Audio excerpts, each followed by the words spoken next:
إن الحمد لله نحمده ونستعينه ونستغفره ونعوذ بالله من شرور أنفسنا ومن سيئات أعمالنا من يهده الله فلا مضل له ومن يضلل فلا هادي له وأشهد أن لا إله إلا الله وحده لا شريك له وأشهد أن محمدا عبده ورسوله يا أيها الذين آمنوا اتقوا الله حق تقاته ولا تموتن إلا وأنتم مسلمون يا أيها الناس اتقوا ربكم الذي خلقكم من نفس واحدة وخلق منها زوجها وبث منهما رجالا كثيرا ونساء واتقوا الله الذي تساءلون به والأرحام إن الله كان عليكم رقيبا يا أيها الذين آمنوا اتقوا الله وقولوا قولا سديدا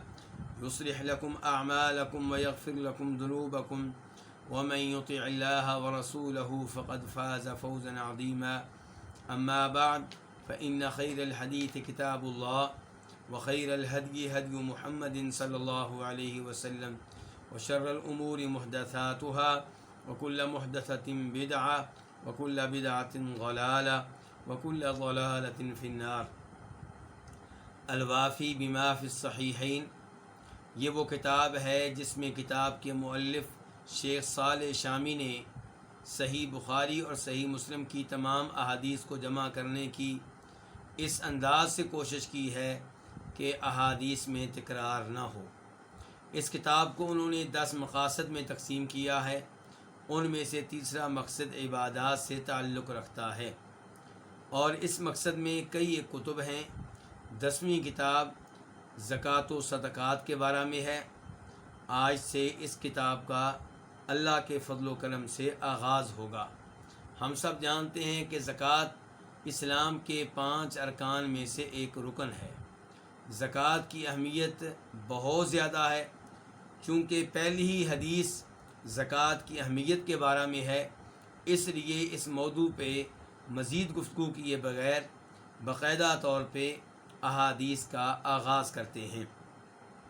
الفصل الاول، اس کتاب میں کئی ایک فصلیں ہیں، اور پہلی فصل جو ہے وہ کس کے بارے میں ہے؟ الزکوٰۃ الواجبہ، واجب زکوٰۃ کے بارے میں ہے، یعنی کہ وہ زکوٰۃ جو ہمارے مال میں واجب ہوتی ہے۔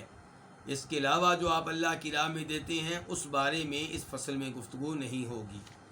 اور یہ جو پہلی فصل ہے اس میں کئی ایک ابواب ہیں۔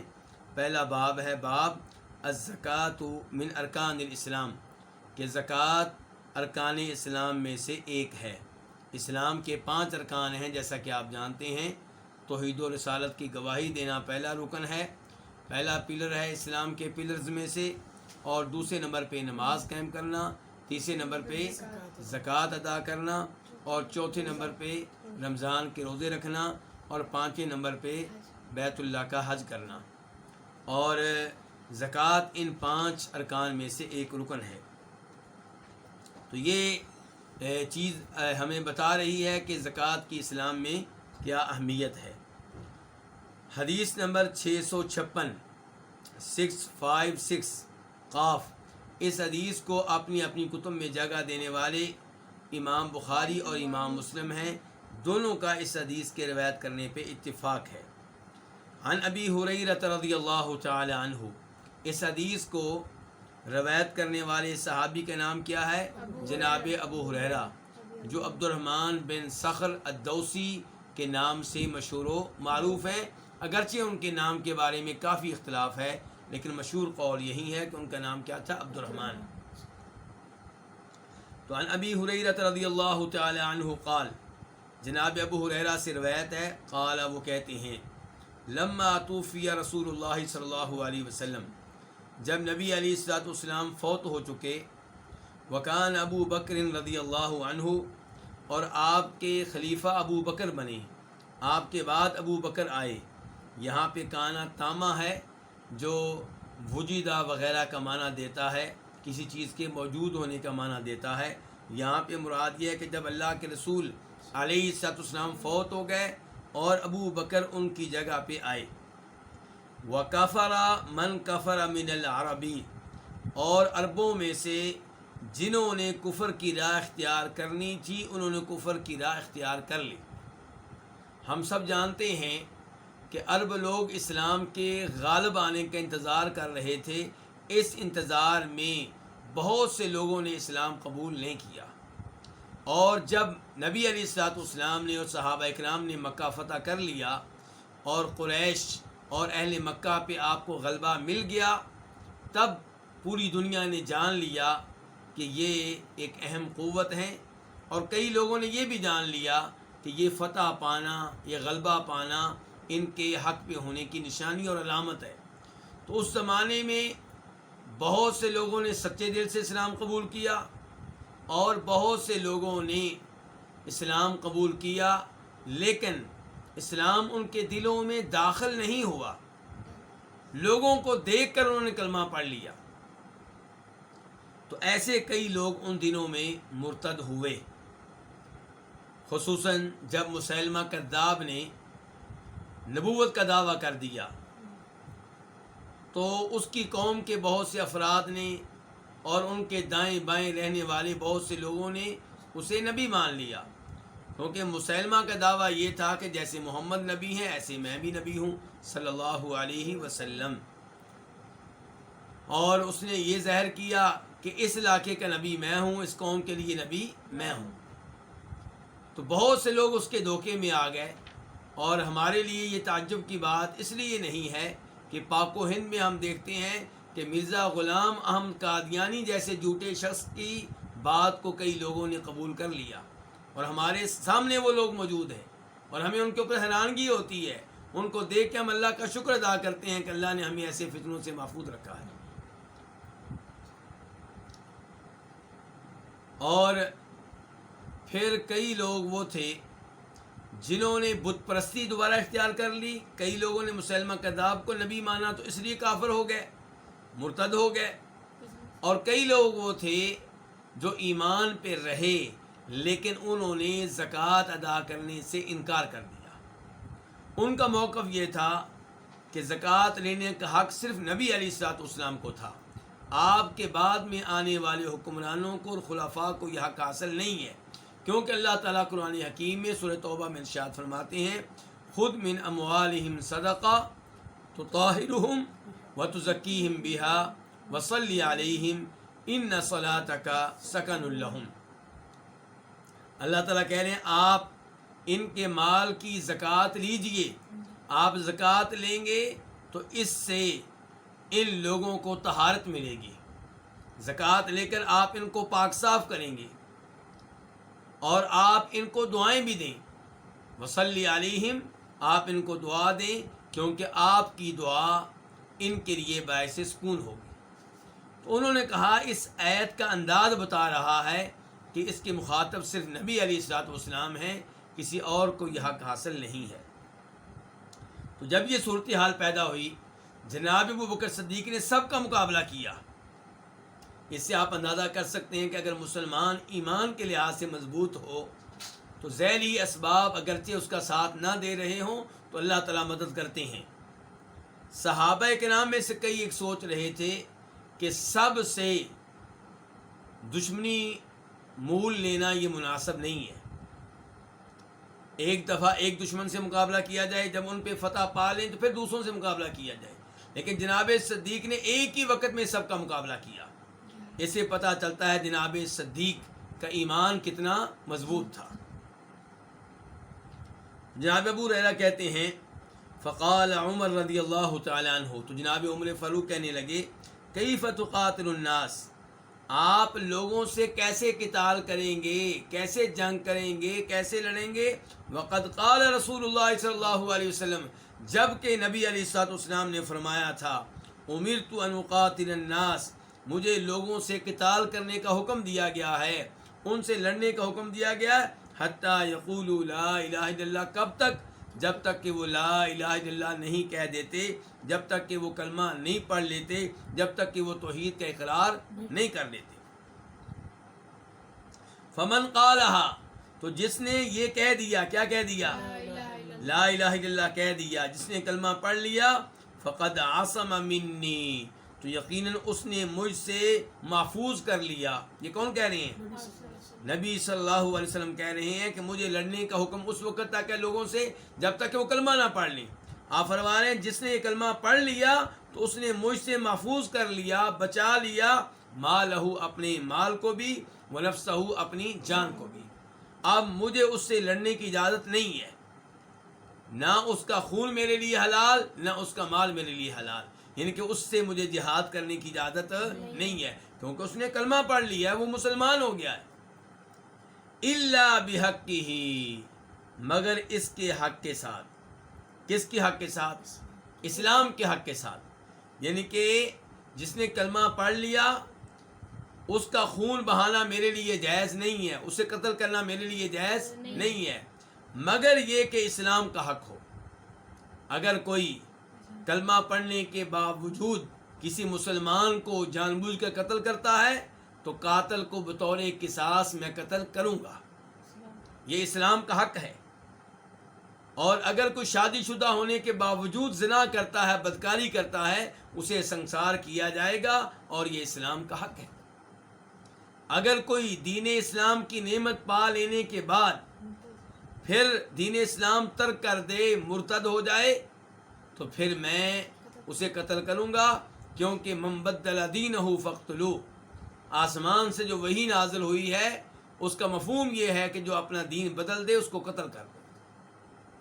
اور یہ جو آخری حدیث میں نبی پڑھی ہے کہ جو دین بدل دے اس کو قتل کر دو، یہ آج کل کے ان مسلمانوں کے لیے مسئلہ ہے جو متاثر ہیں مغربی لوگوں سے، یورپ سے، غیر مسلم لوگوں سے، اور وہ اعتراض کرتے ہیں کہ یہ کیا اسلام کسی کو آزادی کا حق نہیں دیتا، جس کا جو چاہے وہ دین قبول کرے. یہ کیا ہے؟ اسلام کہتا ہے کہ جو اسلام ترک کر دے اس کو قتل کر دو. اسلام تو لوگوں کے اوپر زبردستی کر رہا ہے. تو گزارش یہ ہے کہ اسلام کہتا ہے لا اکراہ فی الدین، دین کے قبول کرنے میں کوئی زبردستی نہیں ہے. زبردستی کسی سے کلمہ، کسی سے یہ مطالبہ نہیں کیا جائے گا کہ کلمہ پڑھو. ہاں، اسلام کی ہم تعلیمات ان کو بتائیں گے، توحید کی خوبیاں بتائیں گے، اور اسلام کے فوائد بتائیں گے، اسلام کی خوبیاں بتائیں گے، لیکن اس کے سر پہ پسٹل رکھ کر یا تلوار رکھ کر یہ مطالبہ نہیں کریں گے کہ مسلمان ہو جاؤ. اللہ نے خود کہہ دیا لا اکراہ فی الدین، دین کے معاملے میں کوئی زبردستی نہیں ہے. لیکن جب کسی نے کلمہ پڑھ لیا، اب اسلام یہ نہیں چاہتا کہ اسلام دوسروں کو یہ موقع دے کہ وہ دین اسلام کو مذاق بنا لیں. اللہ تعالیٰ قرآن حکیم میں بیان کرتے ہیں وقال طائفۃ من اہل الکتاب آمنوا بالذی انزل علی الذین آمنوا وجہ النہار واکفروا آخرہ لعلہم یرجعون. نبی علیہ السلام کے زمانے سے ہی غیر مسلموں نے یہ سازش تیار کی تھی کہ مسلمانوں کو ان کے دین سے دور کرنے کے لیے ایک طریقہ یہ ہے کہ ہم لوگ کلمہ پڑھنے کا اعلان کریں، مسلمان ہونے کا اعلان کریں صبح صبح، اور سارا دن مسلمانوں کے ساتھ رہیں، اور رات کو ہم دوبارہ اپنے دین کی طرف پلٹ آئیں، لوگوں کے سامنے اعلان کریں کہ ہم نے تو دین اسلام کو بڑا اچھا سمجھا تھا، یہ تو فضول دین نکلا ہے، یہ غلط دین نکلا ہے، ہمیں اس سے نفرت ہوگی، ہم واپس جا رہے ہیں. اس کا فائدہ یہ ہوگا کہ جو پہلے سے مسلمان ہیں وہ پریشان ہوں گے، مضطرب ہوں گے، دین کے بارے میں ان کے دلوں میں شکوک و شبہات پیدا ہوں گے، اور امید ہے کہ ان میں سے بھی کئی لوگ واپس آ جائیں گے. تو اسلام نے اس چیز کو مد نظر رکھتے ہوئے اور اس قسم کی دیگر سازشوں کو اور امور کو سامنے رکھتے ہوئے کیا فیصلہ دیا کہ جو دین اسلام ترک کرتا ہے اسے قتل کر. دین قبول کرنے کے معاملے میں زبردستی نہیں ہے، قبول کر لیا ہے، اب دین ترک کرنے کی اجازت نہیں ہے، تاکہ اسلام کے خلاف، مسلمانوں کے خلاف کوئی سازش نہ کر سکے. تو کہنے کا مطلب ہے یہ ہے اسلام کے وہ حقوق جن کی وجہ سے کسی کو کلمہ پڑھنے کے باوجود قتل کیا جا سکتا ہے. کس کو؟ قاتل کو، شادی ہو جانے کے باوجود زنا کرنے والے کو، دین قبول کر لینے کے بعد دین ترک کرنے والے کو. تو جناب عمر فاروق کہہ رہے ہیں جناب صدیق سے کہ آپ ان کلمہ پڑھ لینے والے لوگوں سے کیسے قتال کریں گے، جبکہ اللہ کے رسول نے تو کہہ دیا تھا کہ جس نے کلمہ پڑھ لیا اس کا خون محفوظ ہے، اس کا مال محفوظ ہے۔ اور آپ نے یہ بھی کہہ دیا تھا کہ وہ حساب علی اللہ، جس نے کلمہ پڑھ دیا اس کا حساب کس کے ذمہ ہے؟ اگر دل سے کلمہ پڑھا ہے تو اللہ جنت دے گا، اجر و ثواب دے گا۔ اگر وہ اندر سے کافر ہے اور اس نے اوپر سے کلمہ پڑھا ہے، یعنی کہ منافق ہے، تو اس کو سزا بھی اللہ دے گا، میں نہیں دوں گا۔ فقال، تو جناب صدیق نے اس موقع پہ کیا کہا تھا؟ یہ ہے ایمان کی قوت، یہ ہے علم، اسی لیے کہتے ہیں علم میں، ایمان کی قوت میں دیگر صحابہ کرام ابو بکر کے مقابل کے نہیں ہیں۔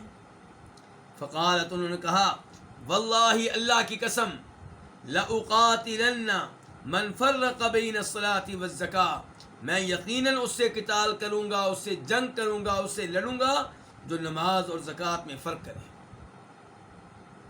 فإن الزکاۃ حق المال، زکوٰۃ حق ہے کس کا؟ مال کا۔ نماز کس کا حق ہے؟ جسم کا۔ جو نماز نہیں پڑھے وہ کیا ہو جاتا ہے؟ کافر ہو جاتا ہے اور اس کو قتل کیا جائے گا۔ تو جناب صدیق نے کہا جیسے نماز کے بارے میں آپ لوگوں کا یہ عقیدہ ہے، آپ سب لوگ یہ مانتے ہیں جو نماز بالکل نہ پڑھے وہ کافر ہے اور اسے قتل کیا جائے گا، ایسے ہی جو زکوٰۃ نہیں دیتا، جو مال کا حق ہے، میں اسے قتل کروں گا، اس سے قتال کروں گا، اس سے لڑوں گا۔ واللہ لو منعونی عناقا كانوا يؤدونه الى رسول اللہ صلی اللہ علیہ وسلم لقاتلتهم على منعها، اللہ کی قسم اگر یہ مجھ سے روک لیں بکری کے اس بچے کو جو یہ نبی علیہ الصلوۃ والسلام کو دیا کرتے تھے، میں اس کے روک لینے پہ بھی ان سے جنگ کروں گا، قتال کروں گا، لڑوں گا۔ یعنی کہ اگر یہ مجھے زکوٰۃ کا باقی سارا مال جمع کروا دیں، صرف بکری کا ایک بچہ نہ دیں، اللہ کے رسول کو دیا کرتے تھے، مجھے نہ دیں، جبکہ وہ زکوٰۃ میں دینا بنتا ہے، تو میں وہ لینے کے لیے، بکری کا ایک بچہ لینے کے لیے بھی جنگ کروں گا، قتال کروں گا، کیونکہ یہ اللہ کے دین کو نافذ کرنے کا معاملہ ہے۔ اور اس سے یہ بھی پتہ چلا کہ حکمرانوں کی ذمہ داری ہے کہ وہ جہاں کے حکمران ہیں وہاں پہ نماز کے معاملے میں، زکوٰۃ کے معاملے میں سختی کریں، جو نماز نہ پڑھیں ان کو سزا دیں، جو زکوٰۃ نہ دیں ان کو سزا دیں۔ تو کیا کہہ رہے ہیں جناب ابوبکر صدیق، اللہ کی قسم اگر یہ مجھ سے بکری کے اس بچے کو روک لیں جو یہ نبی علیہ الصلوۃ والسلام کو دیا کرتے تھے، تو میں اس کے روک لینے پہ ان سے کیا کروں گا؟ قتال کروں گا، لڑائی لڑوں گا، جنگ کروں گا۔ قال عمر رضی اللہ تعالی عنہ، جناب عمر فاروق کہنے لگے، فواللہ ما هو الا ان قد شرح اللہ صدر ابی بکر فعرفت انہ الحق، اللہ کی قسم نہیں تھا یہ مگر یہ کہ اللہ نے ابو بکر صدیق کا سینہ کھول دیا، اس کے علاوہ کوئی معاملہ نہیں تھا کہ اللہ تعالیٰ نے ابو بکر صدیق کا سینہ کھول دیا، فعرفت انہ الحق، پھر میں نے بھی پہچان لیا کہ حق وہی ہے جس کو کس نے اختیار کیا ہے۔ اچھا اب آپ کہیں گے کہ عمر فاروق نے تو حدیث پیش کی تھی، تو گزارش یہ ہے کہ عمر فاروق نے حدیث پیش کی ہے، لیکن لگتا ہے کہ عمر فاروق حدیث کو مکمل طور پہ یاد نہیں کر سکے۔ عمر فاروق کے بیٹے عبداللہ بن عمر جب اس حدیث کو روایت کرتے ہیں تو اس میں یہ الفاظ آتے ہیں کہ مجھے حکم دیا گیا میں لوگوں سے لڑوں یہاں تک کہ وہ کلمہ پڑھ لیں اور نماز قائم کریں اور زکوٰۃ ادا کریں۔ لڑائی سے جان کب چھوٹے گی؟ جب کلمہ بھی پڑھ لیں، نماز بھی قائم کریں، زکوٰۃ بھی ادا کریں، اور یہی کچھ ہمیں قرآن سے بھی معلوم ہوتا ہے۔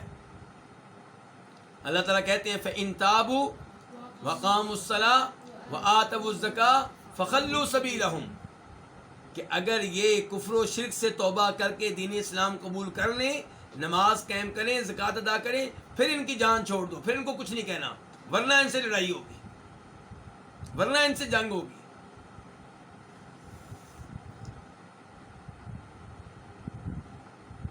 تو اس سے آپ اندازہ کر سکیں زکوٰۃ کی اہمیت کا کہ جو زکوٰۃ ادا نہ کرے اس سے کیا ہوگی؟ جنگ ہوگی۔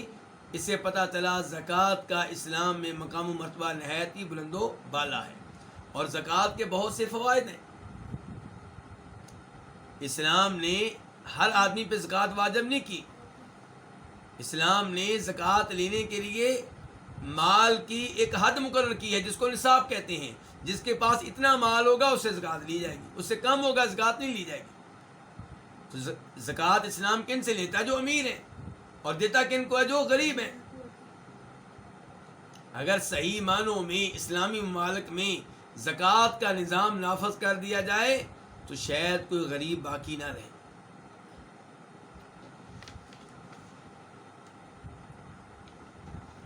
اس کے بعد ولفظ مسلم، مسلم شریف کے الفاظ ہیں لو منعونی قالا، یعنی کہ بخاری میں یہ الفاظ آئے ہیں کہ واللہ لو منعونی اناقا، کہ اگر یہ لوگ بکری کا بچہ مجھے نہ دیں جو اللہ کے رسول علیہ السلام کو زکوٰۃ میں دیا کرتے تھے، تو میں بکری کا وہ بچہ لینے کے لیے بھی قتال کروں گا، لڑوں گا۔ اور مسلم شریف کے الفاظ ہیں لو منعونی قالا، اگر یہ رسی مجھے نہ دیں، یعنی کہ جانور زکوٰۃ کا مجھے دیں لیکن جس رسی سے اس جانور کو باندھا جاتا ہے وہ اتار لیں، رسی بھی نہ دیں تو میں وہ لینے کے لیے بھی جنگ کروں گا۔ اور یہ الفاظ بخاری شریف میں بھی آئے ہیں، وہو روایت عند البخاری، اور یہ روایت امام بخاری کے ہاں بھی ہے کہ جناب صدیق نے کہا تھا کہ اگر یہ مجھے وہ رسی نہ دیں جس سے اونٹنی کو باندھا جاتا ہے، جس سے گائے کو باندھا جاتا ہے، بکری کو باندھا جاتا ہے، تو میں وہ رسی لینے کے لیے بھی کیا کروں گا؟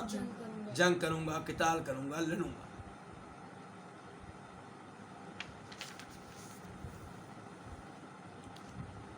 اس کے بعد باب نمبر 2، باب اثم مانی الزکاۃ، زکوٰۃ روک لینے والے کا گناہ۔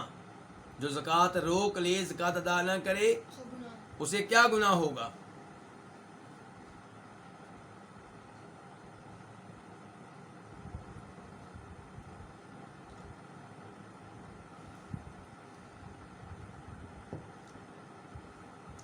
حدیث نمبر 657 657 قاف، اس حدیث کے بیان کرنے پہ اتفاق ہے کس کس کا؟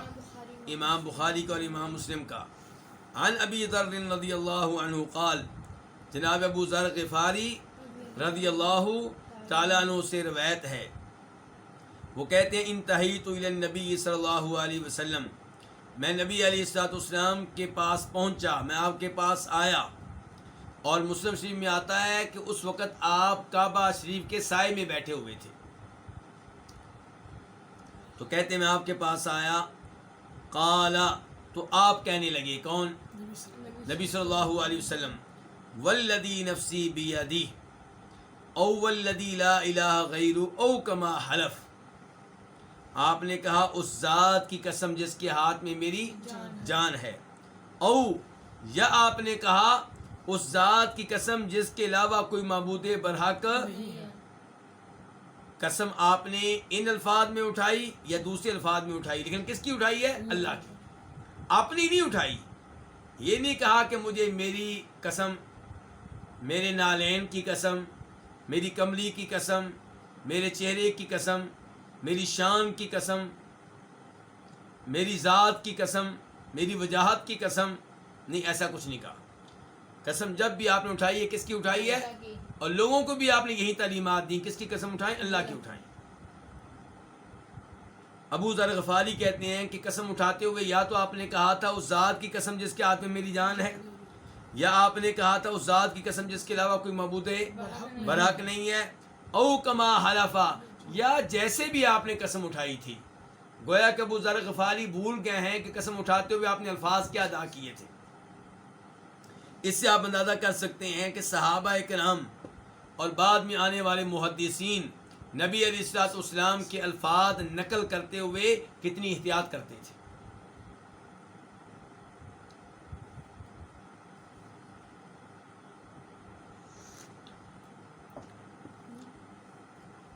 تو قسم اٹھانے کے بعد آپ نے کیا کہا؟ آپ نے فرمایا ما من رجل تکون له ابل او بقر او غنم لا يؤدي حقها الا اتي بها یوم القیامہ، کہ جس شخص کے پاس اونٹ ہوں یا گائے ہوں یا بکریاں ہوں، وہ ان کا حق ادا نہ کرے. ان کا حق کیا ہوتا ہے؟ زکوٰۃ. وہ ان کا حق ادا نہ کرے الا اوتی بها یوم القیامہ.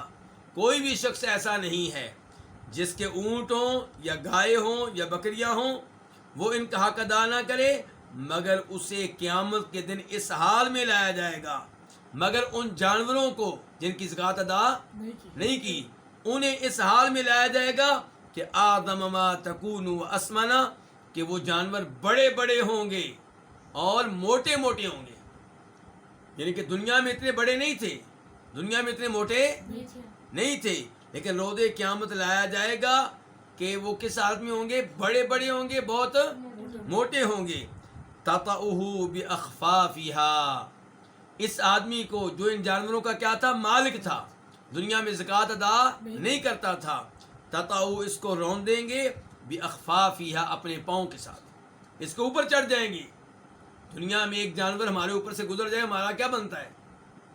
ہڈی ٹوٹ جائے گی یا گوشت پھٹ جائے گا، خون نکلنا شروع ہو جائے گا اور دردیں رہیں گی 2-3 دن تک، 4 دن تک، 5 دن تک. ہمیں شاید ہاسپٹل میں رہنا پڑے، ہماری پٹیاں ہوں گی، ہمیں میڈیسن دی جائے گی، اور یہاں ایک جانور کے بعد دوسرا گزر رہا ہے، تیسرا گزر رہا ہے، چوتھا گزر رہا ہے. فرمایا یہ جانور اس کو رون دیں گے اپنے پاؤں کے ساتھ، اپنے کھروں کے ساتھ. وَتَنْطَحُهُ بِقُرُونِهَا، اور اس کو ماریں گے اپنے سینگوں سے. سینگ كُلَّمَا جَازَتْ أُخْرَاهَا رُدَّتْ عَلَيْهِ أُولَاهَا، جب بھی ان جانوروں میں سے آخری گزرے گا تو اس کی طرف لوٹا دیا جائے گا ان جانوروں میں سے پہلے جانور کو، پھر دوبارہ نئے سرے سے. یہ سلسلہ کب تک جاری رہے گا؟ حَتَّى يُقْضَى بَيْنَ النَّاسِ، یہ تب تک جاری رہے گا جب تک کہ لوگوں کے درمیان فیصلہ نہ کر دیا جائے. اور ہم سب جانتے ہیں کہ وہ دن بہت طویل ہوگا، قیامت کا دن بہت طویل ہے.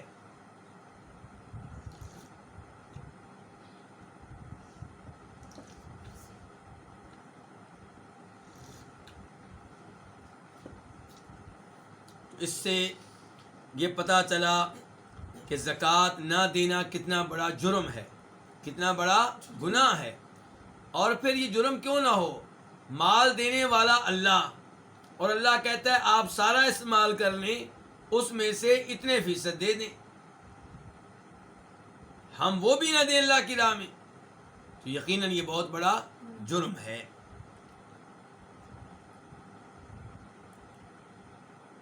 اب ہو سکتا ہے کئی لوگ سوچیں ہمارے پاس تو جانور نہیں ہیں، ہمارے پاس تو بکریاں نہیں ہیں، تو شاید ہم بچ جائیں گے.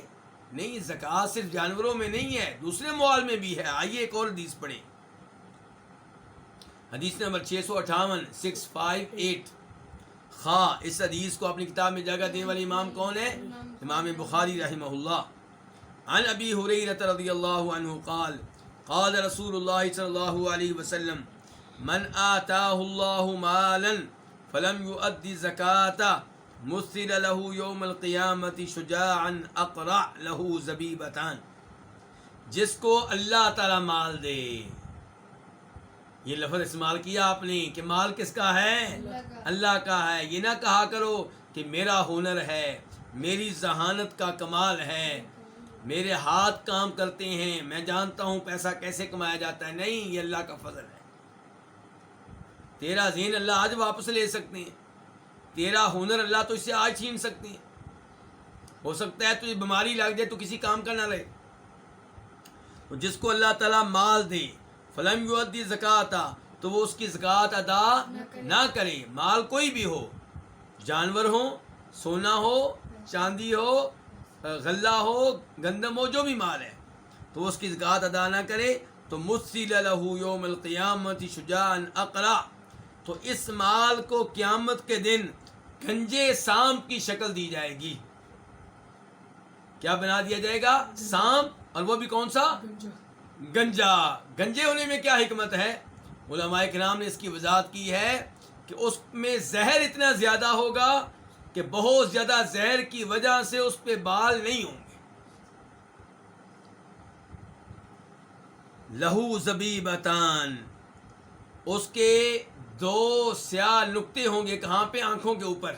اور یہ خطرناک ترین سانپ ہوا کرتا ہے جس کی آنکھوں کے اوپر کیا ہوں گے؟ 2 سیاہ نقطے.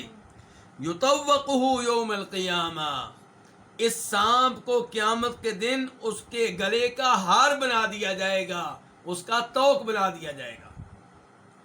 ثم یاخذ بلحظیمیہ یعنی شدقیہ، پھر وہ اس کو پکڑے گا اپنے دونوں لحظم کے ساتھ. لحظم کا معنی خود حدیث میں آ گیا، یعنی کہ شدقیہ. پھر وہ اس مال کے مالک کو، وہ مال جو ہے اپنے مالک کو پکڑے گا جو سانپ بن چکا ہوگا، گنجا سانپ.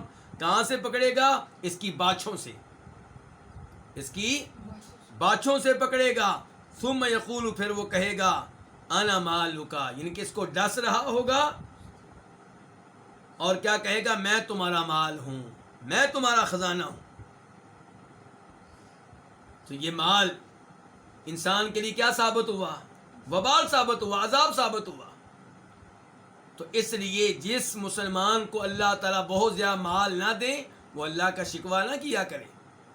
ہو سکتا ہے کہ یہ مال میرے اور آپ کے لیے زیادہ مفید نہ ہو، ہمیں جہنم میں لے جانے کا سبب بننے والا ہو. کئی لوگ ایسے ہوتے ہیں جن کو اللہ مال دیتا ہے، وہ پھر بھی مال کے فتنے سے محفوظ رہتے ہیں، مال کو اللہ کی راہ میں صرف کرتے ہیں، خرچ کرتے ہیں. ادھر سے مال آتا ہے ادھر اللہ کی راہ میں لوٹاتے ہیں. لیکن ہر انسان ایسا نہیں ہوتا. کئی لوگوں کے لیے، کئی لوگوں کی اولاد کے لیے مال کیا بن جاتا ہے؟ فتنہ بن جاتا ہے. تو ایسے مال سے بہتر ہے کہ مال نہ ہو.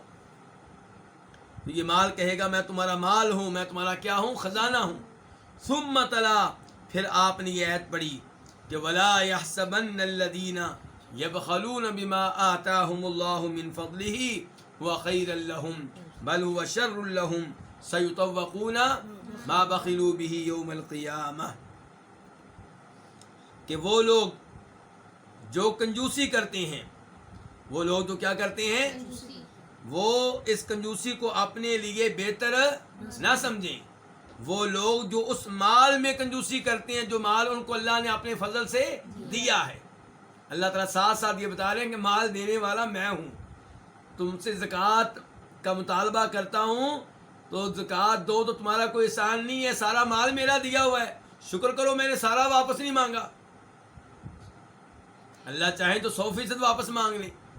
تو اللہ تعالیٰ کہتے ہیں کہ وہ لوگ جن کو اللہ نے اپنے فضل سے مال دیا ہے وہ اس مال میں کنجوسی کو اپنے لیے خیر نہ سمجھیں. زکوٰۃ ادا کرنے والا یہ نہ سمجھے کہ میں نے اتنا مال بچا لیا، زکوٰۃ نہیں دی.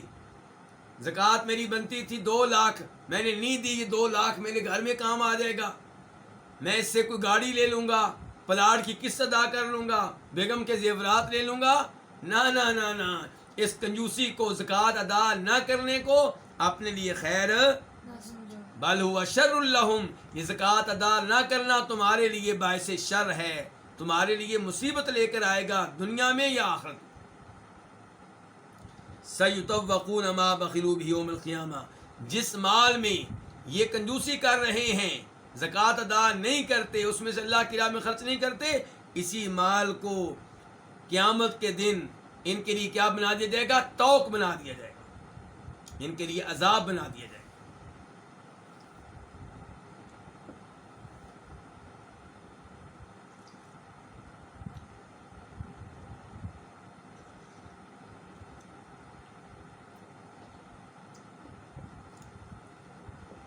ہر انسان یہ احادیث سننے کے بعد زکوٰۃ ادا کرنے کا عزم کرے، اور جن سالوں کی زکوٰۃ رہ گئی ہے وہ بھی ادا کرے، اور بڑی باریک بینی سے حساب کتاب کریں. حساب کتاب جب آپ کریں تو شک کا فائدہ آپ کس کو دیں؟ زکوٰۃ کو دیں، فقیر کو دیں. یہ کہ جہاں آپ کو شک ہو رہا ہے کہ اس کی میں زکوٰۃ دی تھی کہ نہیں دی تھی، وہاں آپ یوں سمجھیں کہ آپ نے نہیں دی تھی، آپ دوبارہ دے دیں. اور زکوٰۃ کو کبھی بھی چٹی نہ سمجھیں، جرمانہ نہ سمجھیں، تاوان نہ سمجھیں، اعزاز سمجھیں، سعادت سمجھیں۔ اللہ سے کہا کریں یا اللہ تیرا شکر ہے تو نے مجھے زکوٰۃ ادا کرنے والا بنایا۔ یا اللہ کتنے ہی لوگ ہیں جو زکوٰۃ مانگ رہے ہیں اور تو نے مجھے ان میں سے بنا دی جو زکوٰۃ ادا کرنے والے ہیں۔ یا اللہ تیرا شکر۔ یا اللہ میری زکوٰۃ بنتی ہے 1,00,000 میں دوں گا 1,50,000۔ یا اللہ میری زکوٰۃ بن رہی ہے 2,00,000 میں دوں گا 2,20,000۔ مزہ پھر آتا ہے۔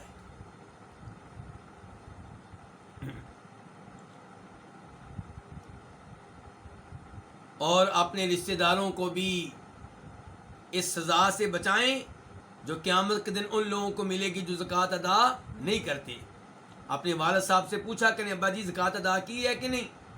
اپنے بچوں سے پوچھیں بیٹا تم نے اپنے مال کی زکوٰۃ ادا کی ہے کہ نہیں۔ اپنی بیٹیوں سے فون کر کے پوچھیں تم نے جو زیورات پہنے ہیں ان کی زکوٰۃ ادا کی ہے یا نہیں۔ اپنی بہو سے سوال کریں بیٹا زکوٰۃ ادا کی ہے کہ نہیں۔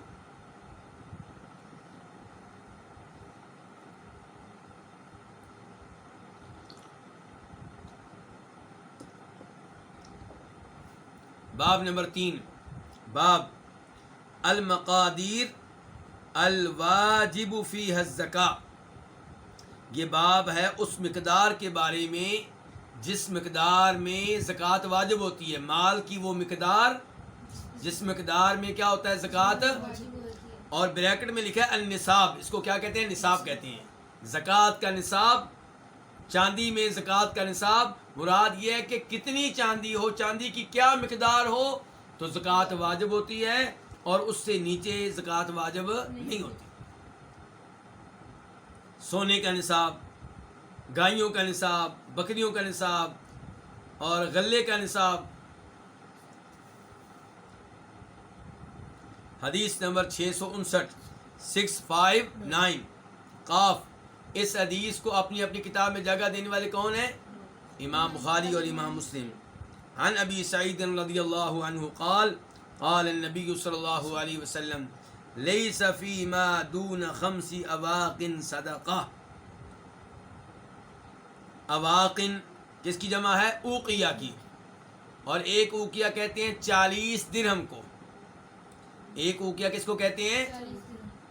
اور 5 اوقیوں کا یہاں پہ تذکرہ آیا۔ 5 اوقیے کتنے درہم بنے؟ 200 درہم، اور 200 درہم آج کل کے لحاظ سے 52.5 تولے چاندی۔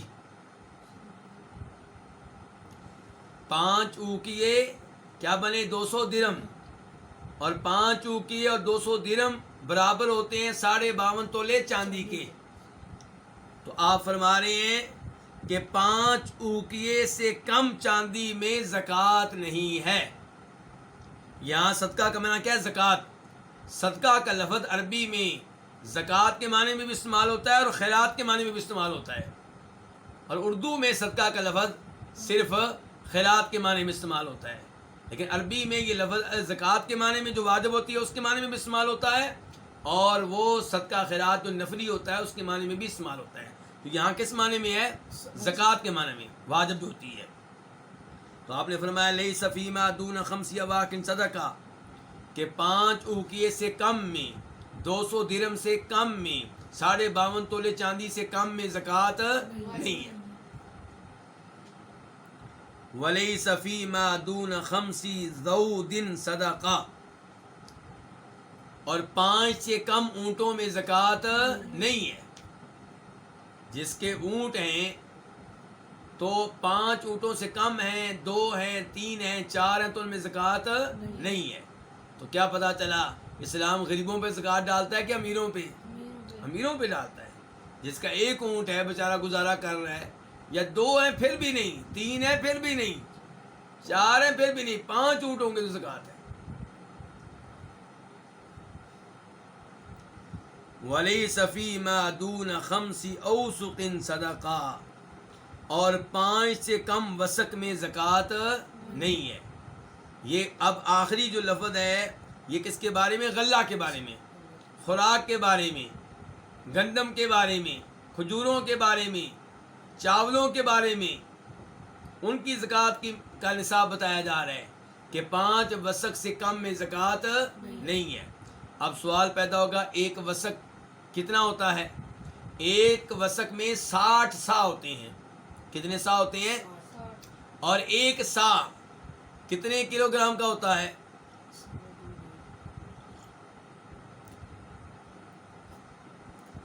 ایک سا ہم جب فطرانہ ادا کرتے ہیں، صدقۃ الفطر، چھوٹی عید کے موقع پہ، عید الفطر کے موقع پہ، تو شریعت نے کیا کہا؟ ایک سا. تو ہم کتنا پھر ادا کرتے ہیں؟ 2.5 کلو یا 2.25 کلو. تو اصل میں مسئلہ کیا ہے؟ شریعت نے سا کہا ہے، اور سا برتن کو کہتے ہیں. کس کو کہتے ہیں؟ ایک برتن ہوتا ہے جس سے ماپ کر آپ کسی کو غلہ دیتے ہیں، بیچ رہے ہوں تب بھی، تحفہ کے طور پہ دیں تو تب بھی، ادھار دے رہے ہوں تب بھی. جیسے کئی علاقوں میں برتن ہوتے تھے جن کو کیا کہا جاتا تھا؟ ٹوپا. ٹوپا. اور جیسے آپ ایک اور چیز دیکھ لیں، دودھ دینے والے آج بھی کئی علاقوں میں جب دودھ دیتے ہیں تو انہوں نے ایک برتن رکھا ہوتا ہے، اس برتن سے ماپ کر وہ دیتے ہیں. تو ایسے ہی سا ایک برتن کا نام ہے. جب برتن کو آپ کلو کی شکل دیں گے تو کوئی گندم بھاری ہوتی ہے، کوئی ہلکی ہوتی ہے. جب میں ایک سا میں گندم ڈالوں گا اور اس کو کلو کی شکل دوں گا، ہو سکتا ہے وہ نکلے کتنا؟ 2 کلو اور 100 گرام. اور ہو سکتا ہے وہ نکلے 2 کلو اور 200 گرام. ہو سکتا ہے وہ نکلے 2 کلو اور 500 گرام. تو تقریباً 2 کلو 100 گرام سے لے کر 2 کلو اور یعنی کہ 2 کلو اور 500 گرام یعنی کہ 2.5 کلو تک کے اقوال موجود ہیں. تو ایک سا کتنے کا ہوگا پھر؟ 2.5 کلو کا. اب اس لحاظ سے جب آپ پورا حساب کتاب بنائیں گے تو وہ کتنا نکلے گا؟ تقریباً 630 کلو گرام نکلے گا.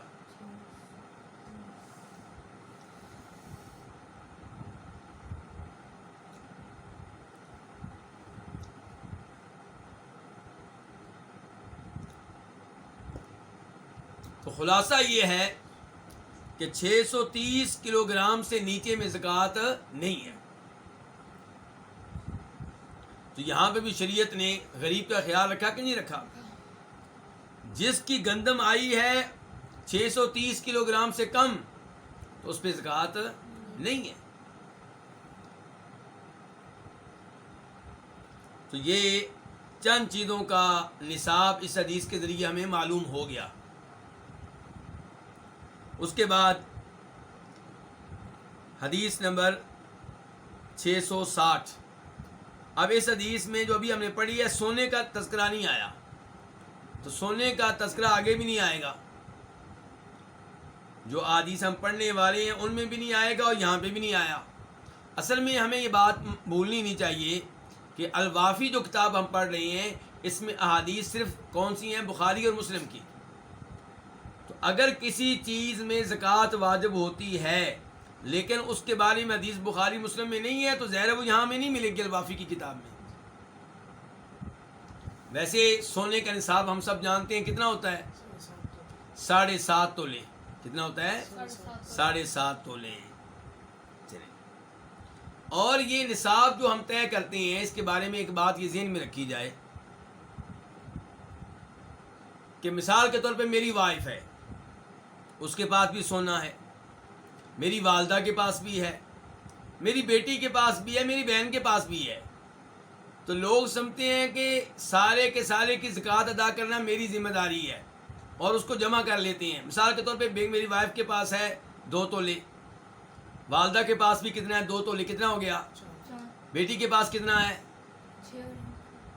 2 تولے. کتنا ہو گیا؟ اور بہن کے پاس ہے 1 تولے. کتنا ہو گیا؟ 7 تولے. تو اب اس میں زکوٰۃ نہیں ہے، نہ جمع کریں تب، نہ الگ رکھیں تب. لیکن اگر سب کے پاس 2 تولے ہو تو پھر کتنا ہو جائے گا؟ 8 تولے. تو کیا اب زکوٰۃ ہے؟ اب بھی نہیں ہے، کیونکہ 2 تولے اس کا ہے، 2 اس کا ہے، 2 اس کا، یہ سب کا الگ الگ ہے. ہاں اگر 8 تولے کا مالک میں ہوں ایک آدمی ان کو صرف پہننے کے لیے دیا ہے، پھر اس میں زکوٰۃ ہوگی اور میرے اوپر ہوگی۔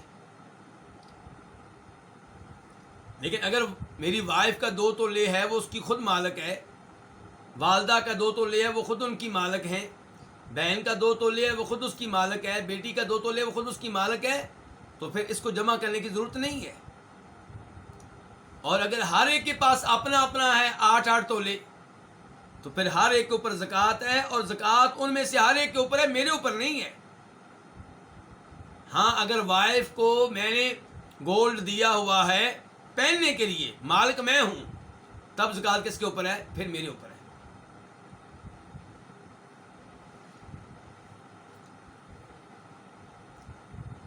حدیث نمبر 660 خواہ اس حدیث کو اپنی کتاب میں جگہ دینے والے کون ہیں؟ امام بخاری۔ عن عبداللہ بن عمر رضی اللہ عنہما، روایت ہے کس سے؟ جناب عبداللہ بن عمر رضی اللہ عنہما سے۔ وہ کس سے روایت کرتے ہیں؟ نبی صلی اللہ علیہ وسلم سے، کہ آپ نے فرمایا، کیا فرمایا؟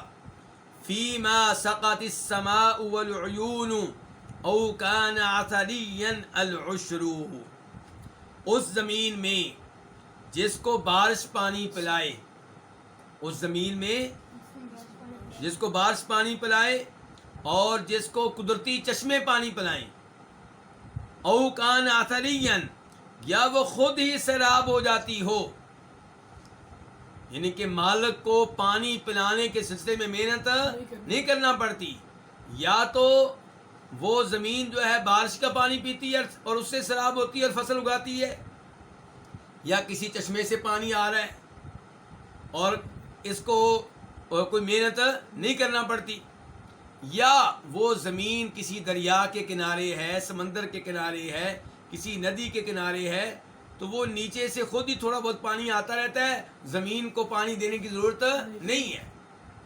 تو اس شکل میں اس زمین سے جو آمدنی ہوگی، جو پیداوار ہوگی، اس میں زکوٰۃ کتنی ہے؟ 10واں حصہ۔ کتنی زکوٰۃ ہے؟ کل آمدن کا کتنا حصہ؟ 10واں حصہ۔ مثال کے طور پہ کل آمدن ہے کتنی؟ 100 من، تو کتنی زکوٰۃ ہوگی پھر؟ 10 من ہوگی۔ زکوٰۃ کتنی ہوگی؟ 10 من ہوگی، کیونکہ ٹوٹل کتنا ہے؟ 100 من۔ لیکن زکوٰۃ کیا اس کسان کے اوپر بھی ہوگی جس کے گھر میں صرف 1 من آیا ہے؟ نہیں، کیونکہ ہم پیچھے پڑھ چکے ہیں اس کے اوپر زکوٰۃ نہیں ہے جس کا غلہ 630 کلو گرام سے کم ہے۔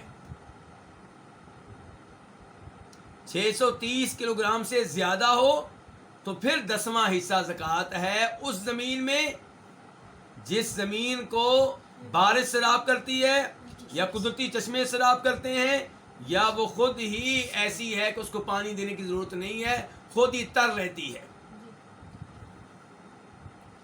وما سقی بالنضح نصف العشر، اور وہ زمین جس کو پانی پلایا جائے نہر سے لا کر یا کنویں سے لا کر، آپ نے پانی پلانے کے لیے اونٹنیاں رکھی ہوئی ہیں جو پانی لے کر آتی ہیں، یا کنویں سے آپ پانی نکالتے ہیں جانوروں کے ذریعے، یا آپ نے ٹیوب ویل لگایا ہوا ہے اور وہاں آپ کا ڈیزل لگتا ہے یا پٹرول لگتا ہے یا بجلی خرچ ہوتی ہے، کہربا خرچ ہوتی ہے، بجلی کا بل آتا ہے، تو اس قسم کی صورتحال ہے، تو پھر کل آمدنی میں زکوٰۃ کتنی ہے؟ پھر 20واں حصہ ہے، 10واں حصہ نہیں ہے، کیونکہ یہاں پہ آپ کی محنت صرف ہوئی ہے، آپ نے مشقت برداشت کی، آپ کا پیسہ لگا ہے۔ تو فرمایا وما سقی بالنضح، اور جس کو سیراب کیا جائے بالنضح، کیسے؟ اونٹنیوں کے ذریعے یا دیگر جانوروں کے ذریعے یا کسی بھی کے ذریعے سے پانی لا کر، تو نصف العشر، اس میں واجب کتنی ہے زکوٰۃ؟ 10ویں حصے کا آدھا، وہ کیا ہوتا ہے؟ 20واں، وہ کیا ہوتا ہے؟ 20واں حصہ۔ تو پھر 100 من میں کتنی زکوٰۃ ہوگی؟ 5 من۔ پھر 100 من میں کتنی ہوگی؟ لیکن وہ شرط پھر رہے گی جو پچھلی حدیث میں گزر چکی ہے کہ اگر ٹوٹل مقدار جو کسان کے گھر میں آئی ہے، جو آمدنی اس کی نکلی ہے، گھر میں نہیں آئی، جو زمین سے نکلی ہے، ورنہ ہو سکتا ہے کسان ادھر ہی تقسیم کر کے آ گیا ہو، بیچ کے آ گیا ہو، نہیں، جو ٹوٹل پیداوار زمین سے نکلی ہے، اگر وہ 630 کلو گرام سے زیادہ ہے، 630 کلو گرام ہے یا اس سے زیادہ ہے، تو پھر اس میں 20واں حصہ زکوٰۃ ہوگی۔ اگر پانی جو ہے وہ اس پہ خرچہ آتا ہے، محنت صرف ہوتی ہے، اس کے لیے مشقت برداشت کرنا پڑتی ہے۔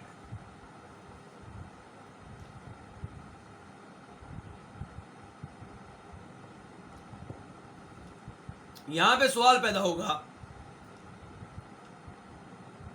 کہ اگر میں نے اپنی زمین ٹھیکے پہ دے رکھی ہے، کرائے پہ دے رکھی ہے، فصل اگانے والا اور ہے، اور مجھے سالانہ طور پہ زمین کا کیا ملتا ہے؟ کرایہ ملتا ہے، ٹھیکہ ملتا ہے، تو زکوٰۃ میرے اوپر ہے کہ میں زمین کا مالک ہوں، یا اس کے اوپر ہے جو فصل اگا رہا ہے؟ تو اس سوال کا جواب یہ ہے کہ زکوٰۃ اس کے اوپر ہے جو فصل کا مالک ہے، جو پیداوار کا مالک ہے، میرے اوپر زکوٰۃ نہیں ہے۔ ہاں، جو ٹھیکہ مجھے ملا ہے، جو کرایہ مجھے ملا ہے، وہ اگر میں سیو رکھتا ہوں، محفوظ رکھتا ہوں، گھر میں پڑا ہوا ہے، بینک میں پڑا ہوا ہے، اور دیگر پیسے بھی پڑے ہوئے ہیں، اور سال گزر جائے، تو پھر میں اس کی کرنسی کی زکوٰۃ دوں گا 2.5% کے لحاظ سے۔ غلے والی زکوٰۃ نہیں ہے، کیونکہ غلہ میرے پاس نہیں ہے۔ میرے اوپر کون سی زکوٰۃ ہوگی؟ پیسوں والی، کرنسی والی، سونے چاندی والی، وہ زکوٰۃ ہوگی۔ ایک اور سوال پیدا ہوتا ہے، وہ یہ کہ شریعت نے اعتبار کیا ہے پانی کے اوپر ہونے والے خرچ کا، پانی کے اوپر ہونے والی محنت اور مشقت کا، لیکن آج کل کسان اپنی فصل میں کھاد ڈالتے ہیں، سپرے کرتے ہیں، تو کیا اس خرچے کا بھی اعتبار ہوگا؟ اس سوال کا جواب یہ ہے کہ اس خرچے کا اعتبار نہیں ہوگا، صرف پانی والے خرچے کا اعتبار ہے۔ اگر پانی آپ کو خریدنا پڑا ہے، پانی کے اوپر پانی دینے کے لیے خرچہ آیا ہے، محنت کرنا پڑی ہے، مشقت برداشت کرنا پڑی ہے، تو پھر زکوٰۃ آپ کی کم ہوگی، اور اگر کوئی محنت نہیں کرنا پڑی، کوئی خرچہ نہیں آیا، تو زکوٰۃ زیادہ ہوگی۔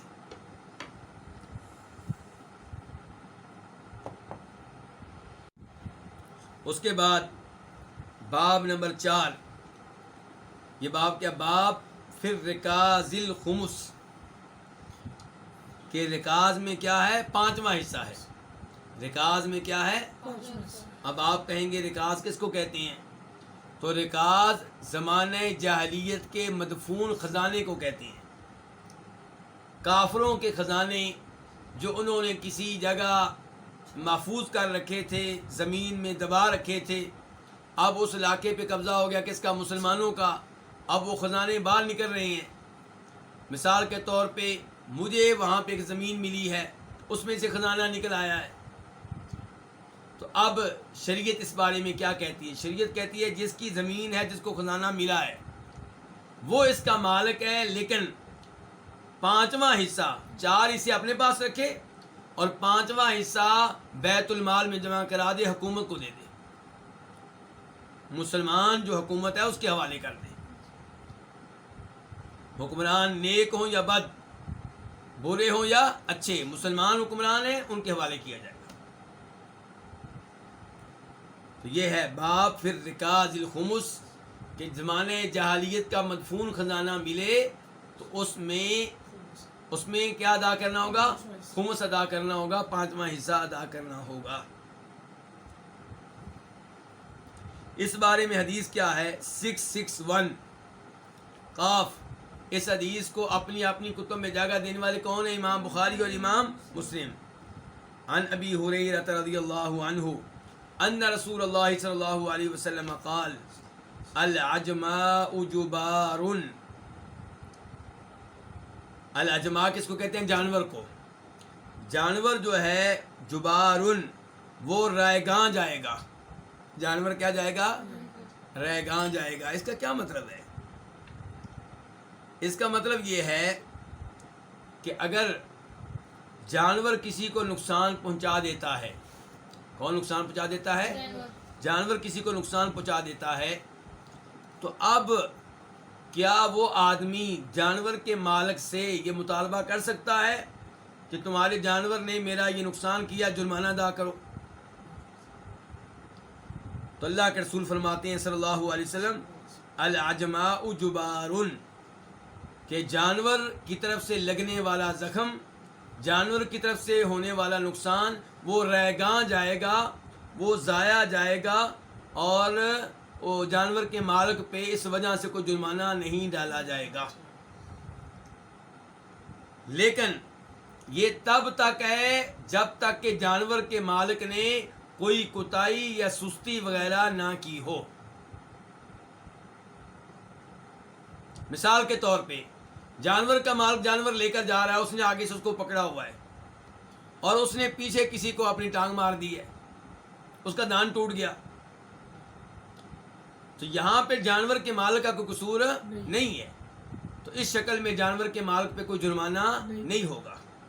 لیکن اگر ایک آدمی نے بولا کتا رکھا ہوا ہے، کاٹنے والا کتا رکھا ہوا ہے، اور کہاں رکھا ہوا ہے؟ محلے میں جہاں پہ لوگ رہتے ہیں، تو اگر وہ کتا کسی کا نقصان کرتا ہے تو یہ ذمہ دار ہوگا،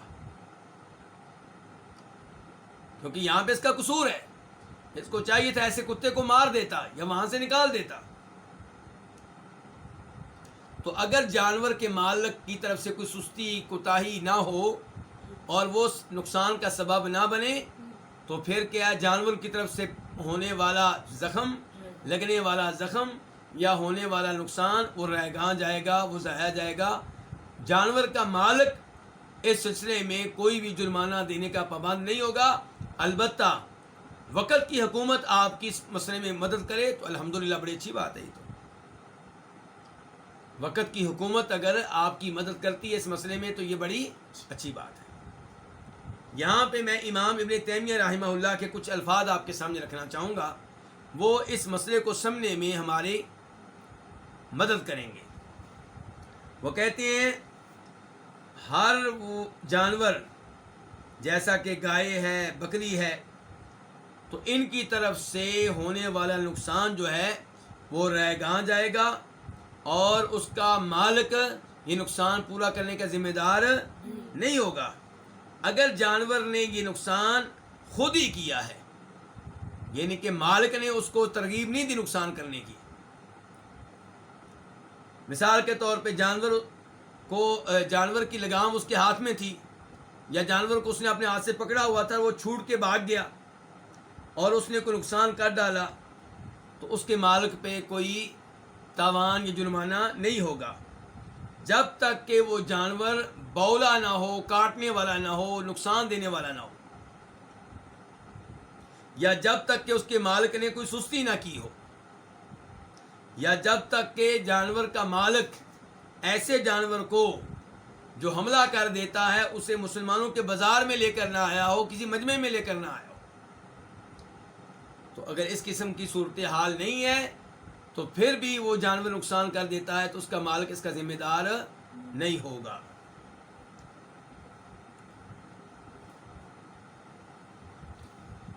اس کے بعد کیا ہے؟ وَالْبِئْرُ جُبَارٌ، اور کنواں بھی ضائع جائے گا۔ کیا مطلب؟ کسی نے کنواں کھودا اپنی زمین میں، کسی کی زمین میں نہیں، یا اس زمین میں جو بے آباد پڑی ہے جس کا کوئی بھی مالک نہیں ہے، وہاں پہ اس نے کنواں کھودا اور اس کنویں میں کوئی گر گیا، یا جس سے طے کیا تھا تم کنواں کھودو میں تمہیں اتنا پیسہ دوں گا، وہ کنواں کھودتے کھودتے اس کے اندر مر گیا، تو یہاں پہ کنویں کا یہ مالک ذمہ دار نہیں ہوگا۔ لیکن اگر کنواں کھودنے والا اپنی زمین کی بجائے کسی اور کی زمین میں کنواں کھودتا ہے اور وہاں پہ کوئی گر جائے تو یہ ذمہ دار ہوگا اور نقصان اس سے پورا کرنے کا پابند ہوگا۔ یا اس نے کنواں کھودا ہے مسلمانوں کے راستے میں، پھر کوئی گر جاتا ہے تو پھر وہ پابند ہوگا۔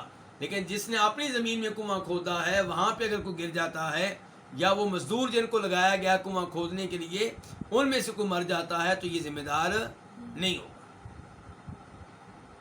البتہ پہلے بھی کہہ چکا ہوں، وقت کی حکومت جو ہے اگر ایسے مزدور کے گھر والوں کی مدد کرے تو بڑی اچھی بات ہے، اور آج کل کے لحاظ سے وقت کی حکومت کو چاہیے کہ وہ سیکورٹی کا بندوبست کرے، حفاظتی اقدامات کی ترغیب دے کہ کنواں کھودنے والے یہ چیزیں حفاظتی اقدامات کے طور پہ اپنائیں، یہ چیزیں پہن کر کنواں کھودے.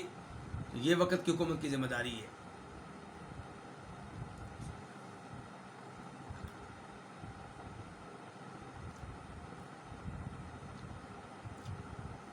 والمعدن جبار، اور کان بھی ضائع جائے گی. کیا مطلب؟ کان کسی نے کھودی، وہاں پہ کوئی آیا اور اس کا کوئی نقصان ہو گیا تو کان کا مالک اس نقصان کا ذمہ دار نہیں ہوگا، یا کان کے مالک نے مزدوروں کو وہاں پہ رکھا کہ آپ یہ کان کھودیں، میں آپ کو یہ اجرت دوں گا. اب وہ کان ان کے اوپر گر گئی تو کان کا مالک اس نقصان کا ذمہ دار نہیں ہوگا، الا یہ کہ اس نے جان بوجھ کر کچھ شرارت کی ہو، یا وہ سبب بنا ہو، یا اس نے کوئی سستی کی ہو، تو یہ الگ معاملات ہیں. لیکن نارمل حالات میں اس کان کا مالک اس نقصان کا ذمہ دار نہیں ہوگا. وفر رکاز الخمس، اور جاہلیت کے مدفون خزانے میں الخمس 5واں حصہ ہے. کس کے لیے؟ بیت المال کے لیے، مسلمانوں کے خزانے کے لیے. اور باقی مال کس کے لیے ہوگا؟ جس کو یہ خزانہ ملا ہے، جو اس زمین کا مالک ہے.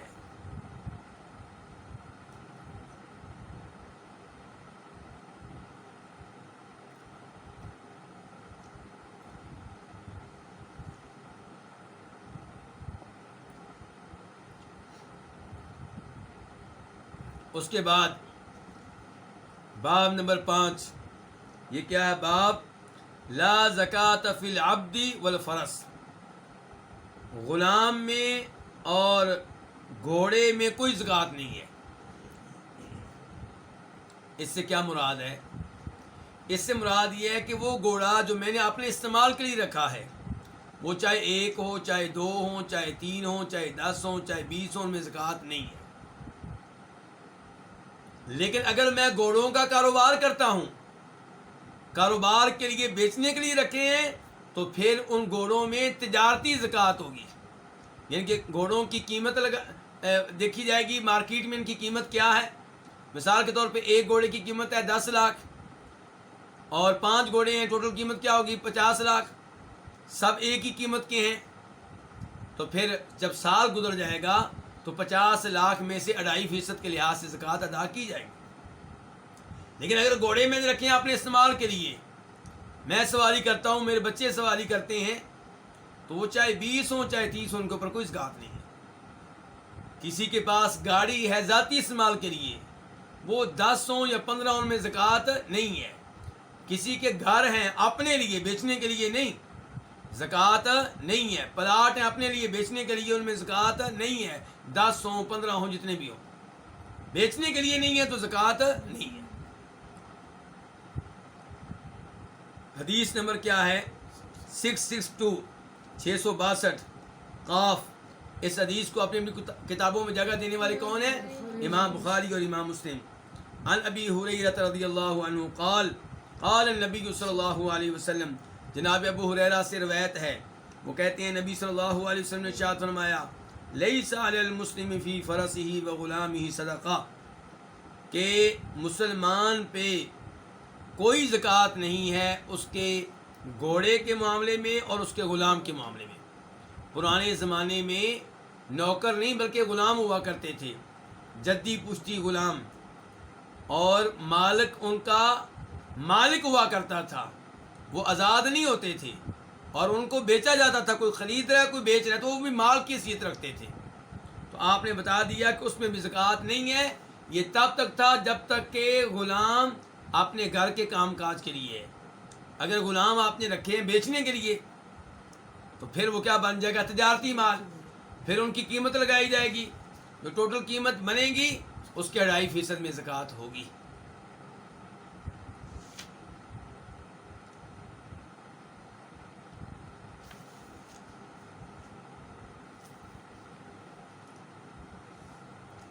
باب نمبر 6، باب الدعاء لمن اتا بصدقاتی، اس کے لیے دعا کرنا جو کیا لے کر آئے، جو زکوٰۃ کا مال لے کر آئے. کیا لے کر آئے؟ زکوٰۃ کا مال. حدیث نمبر 663 663 قاف. اس حدیث کو اپنی اپنی کتب میں جگہ دینے والے کون ہیں؟ امام بخاری اور امام مسلم. عن عبد اللہ بن ابی اوفا، جناب عبداللہ بن ابو اوفا رضی اللہ تعالیٰ عنہما سے روایت ہے. قال، وہ کہتے ہیں، کان النبی صلی اللہ علیہ وسلم اذا اتاہ قوم بصدقاتہم قال اللہم صلی علی آل فلان، کہ نبی علیہ الصلوۃ والسلام کے پاس جب کوئی قوم اپنی زکوٰۃ لے کر آتی، کچھ لوگ اپنی زکوٰۃ لے کر آتے، تو قال، آپ کہتے، یعنی کہ ان کو دعا دیتے، کیا؟ اللہم صلی علی آل فلان، اے اللہ آل فلاں پہ اپنی رحمتیں نازل فرما، یا اے اللہ آل فلان کی شان اور مقام میں اضافہ فرما، یا اس کا معنی ہو سکتا ہے اے اللہ آل فلان کا تذکرہ، ذکر خیر اپنے فرشتوں کے پاس فرما. تو یہ آپ دعا دیتے. اور یہ دعا آپ کیوں دیتے؟ کیونکہ قرآن میں آیا ہے، جیسا کہ میں نے آج کے درس کے شروع میں آیت پڑھی تھی. قرآن میں آیا، اللہ تعالیٰ کیا کہتے ہیں سورۃ توبہ میں، خذ من اموالہم صدقہ، آپ ان کے مال سے زکوٰۃ لیں، تطہرہم بہا، آپ یہ زکوٰۃ لے کر ان کو کیا کریں گے؟ پاک صاف کریں گے، گناہوں سے پاک، مال میں جو غلطیاں ہوتی ہیں مال کمانے میں، اس سے پاک ہو جائیں گے. اور آپ کیا کریں؟ وصلی علیہم، آپ ان کے لیے دعا کریں. تو آپ پھر کیا کرتے تھے؟ اللہم صلی علی، بالکل ایت نے جیسے کہا ویسے ہی آپ دعا کرتے تھے، اللہم صلی علی آل فلان. تو یہ راوی اس حدیث کے کون ہیں؟ عبداللہ ابو اوفا کے بیٹے. تو وہ کہتے ہیں فاتاہ ابی بصدقاتی، آپ کے پاس میرے والد اپنی زکوٰۃ لے کر آئے. فقال، تو آپ نے کہا اللہم صلی علی آل ابی اوفا، اے اللہ ابو اوفا کی آل پہ اپنی رحمتیں نازل فرما، اے اللہ ابو اوفا کی آل کے درجات بلند فرما، اے اللہ ابو اوفا کی آل کا ذکر خیر اپنے مقرب فرشتوں میں فرما. تو سوال پیدا ہوتا ہے کہ آپ زکوٰۃ لے کر کون آئے ہیں؟ ابو اوفا، اور دعائیں آپ نے دے دی ان کی آل کو، تو ان کو دعا کیوں نہیں دی؟ تو گزارش یہ ہے کہ جب آل کا لفظ بولتے ہیں تو آل کے لفظ میں وہ آدمی بھی شامل ہوتا ہے جس کی طرف آل کی نسبت ہو رہی ہوتی ہے. اللہ تعالیٰ فرماتے ہیں قرآن حکیم میں، النار یعرضون علیہا غدوا وعشیا، کہ فرعون اور اس کے حواریوں کو صبح و شام آگ کے سامنے پیش کیا جاتا ہے. یہ ہے عذاب قبر. وَيَوْمَ تَقُومُ السَّاعَةُ أَدْخِلُوا آلَ فِرْعَوْنَ أَشَدَّ الْعَذَابِ، جب قیامت آئے گی پھر کہا جائے گا آل فرعون کو شدید ترین عذاب میں داخل کر دو. تو کیا فرعون کو داخل نہیں کیا جائے گا؟ آل فرعون میں فرعون سب سے پہلے داخل ہے. تو یہاں پہ جب آپ کہہ رہے ہیں اے اللہ ابو اوفا کی آل پہ رحمت نازل فرما، تو اس میں کون شامل ہے؟ ابو اوفا بھی اس میں شامل ہیں.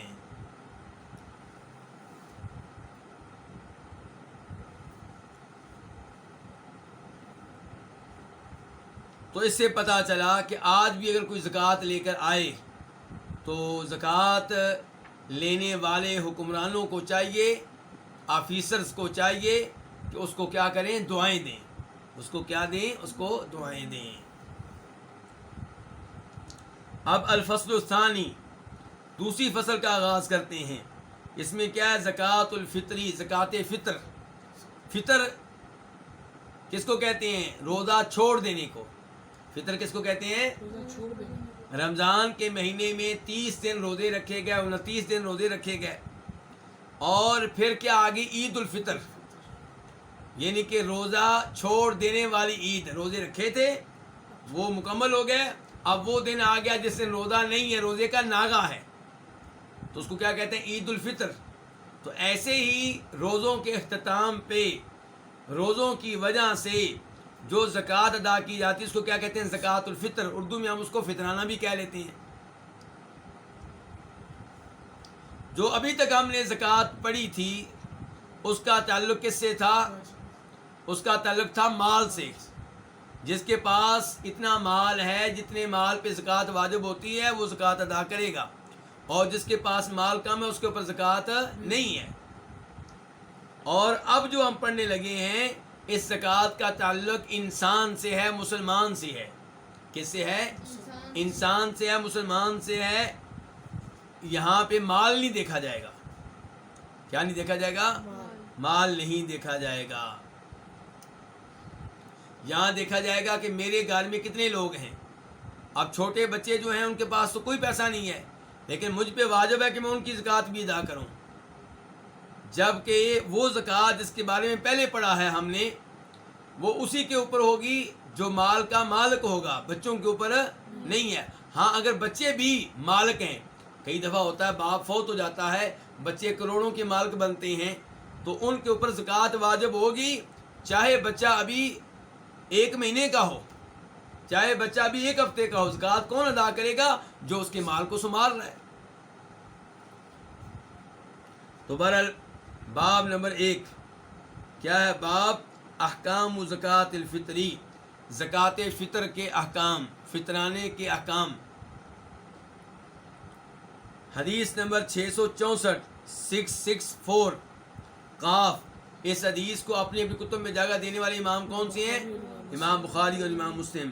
عن ابن عمر رضی اللہ عنہما قال فرض رسول اللہ صلی اللہ علیہ وسلم زکوٰۃ الفطر صاعا من تمر او صاعا من شعیر علی العبد والحر والذکر والانثى والصغیر والکبیر من المسلمین. جناب عبداللہ بن عمر رضی اللہ عنہما سے روایت ہے، وہ کہتے ہیں کہ رسول اللہ صلی اللہ علیہ وسلم نے فرض کی. کس نے فرض کی؟ اور لفظ کیا بولا صحابی نے؟ فرض. ہمارے ہاں علماء احناف فرق کرتے ہیں فرض اور واجب میں. وہ کہتے ہیں فرض وہ چیز جو کس نے واجب کی؟ اللہ نے. اور واجب وہ چیز جو کس نے ضروری قرار دی؟ نبی علیہ الصلوۃ والسلام نے. ہمارا موقف یہ ہے کہ جو چیز نبی علیہ الصلوۃ والسلام لازمی قرار دیتے ہیں، واجب قرار دیتے ہیں، فرض قرار دیتے ہیں، وہ بھی اللہ کی طرف سے ہے. کیونکہ قرآن کہتا ہے وَمَا يَنْطِقُ عَنِ الْهَوَىٰ إِنْ هُوَ إِلَّا وَحْيٌ يُوحَىٰ. آپ جو بھی بات بتاتے ہیں وہ وہی ہوتی ہے، وہ اللہ کی طرف سے ہوتی ہے. تو پھر فرض اور واجب میں فرق کیوں؟ پھر اللہ کی طرف سے آنے والے آرڈر اور نبی علیہ السلام کی طرف سے آنے والے آرڈر میں فرق کیوں کریں ہم، جب آپ کا آرڈر بھی کس کی طرف سے ہے؟ اللہ کی طرف سے ہے.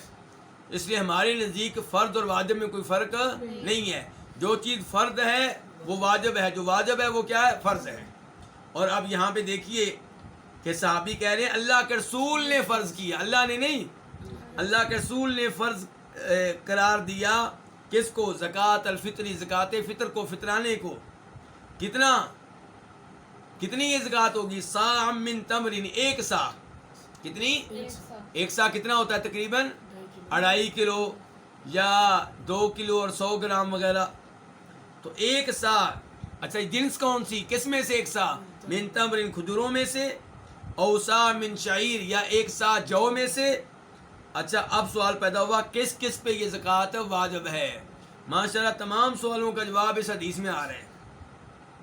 پہلے حکم بتا دیا کہ یہ سنت ہے کہ ضروری ہے، بتایا گیا بھی فرض ہے، واجب ہے، لازمی ہے. پھر مقدار کتنی؟ 1 صاع. پھر کس کس میں سے؟ جنس میں سے، فرمایا کھجوروں میں سے اور جو میں سے. پھر کس کس پہ واجب ہے؟ فرمایا علی العبد والحر والذکر والانثى والصغیر والکبیر. یہ واجب ہے غلام پہ بھی اور آزاد آدمی پہ بھی، مرد پہ بھی اور عورت پہ بھی، چھوٹے پہ بھی اور بڑے پہ بھی. سوال پیدا ہوا کیا کافروں پہ بھی واجب ہے؟ اگر کسی کے گھر میں لونڈی ہے جو کافر ہے، لونڈی ہے جو کیا ہے، تو کیا اس کی زکوٰۃ بھی دے گا؟ جواب آ گیا من المسلمین. یہ زکوٰۃ واجب ہے مسلمانوں کے اوپر، یعنی کہ اس غلام پہ جو مسلمان، اس آزاد پہ جو مسلمان ہو، اس مرد پہ جو مسلمان ہو، اس عورت پہ جو مسلمان ہو، اس چھوٹے پہ جو مسلمان، اس بڑے پہ جو مسلمان ہو. جو مسلمان نہیں ہے اس پہ زکوٰۃ واجب نہیں ہے. کیوں بھائی؟ کیونکہ اگر آپ تفصیلی احادیث پڑھیں جن میں آپ نے بتایا ہے کہ یہ زکوٰۃ کیوں واجب ہے، آپ نے فرمایا ہے روزے دار کو رمضان کے مہینے میں ہونے والی چھوٹی موٹی کوتاہیوں سے پاک کرنے کے لیے اور مسکین اور فقیر کو کھانا فراہم کرنے کے لیے، غلہ فراہم کرنے کے لیے، خوراک فراہم کرنے کے لیے۔ اب کافر جو ہے وہ تو گناہوں سے پاک صاف ہوگا نہیں، تو اس لیے اس کے اوپر زکوٰۃ واجب نہیں ہے، نہ ہی وہ روزے رکھتا ہے۔ روزے تو خیر چھوٹے بچے بھی نہیں رکھتے، لیکن ان کی زکوٰۃ کیا ہے؟ واجب ہے۔ اچھا، یہاں پہ سوال پیدا ہوگا کہ یہ زکوٰۃ واجب کب ہوتی ہے؟ فطرانہ، یہ رمضان والی جو زکوٰۃ ہے روزوں والی واجب کب ہوتی ہے؟ یہ ہر اس شخص پہ واجب ہے جو آخری روزے کے سورج غروب ہوتے وقت کیا تھا؟ زندہ تھا۔ جو آخری روزے کے سورج غروب ہونے سے پہلے فوت ہو گیا اس کے اوپر زکوٰۃ، اور جو آخری سورج غروب ہونے سے پہلے پیدا ہوا ہے، سورج غروب ہونے سے 1 منٹ پہلے پیدا ہوا ہے، اس کے اوپر زکوٰۃ کیا ہے؟ واجب ہے۔ کون ادا کرے گا؟ اس کا والد۔ اور جو بچہ پیدا ہوا ہے سورج غروب ہونے کے بعد، اس پہ زکوٰۃ واجب نہیں ہے۔ اور اگر کوئی فوت ہوا ہے سورج غروب ہونے کے بعد، اس پہ زکوٰۃ واجب ہے۔ کون ادا کریں گے؟ اس کے وارث۔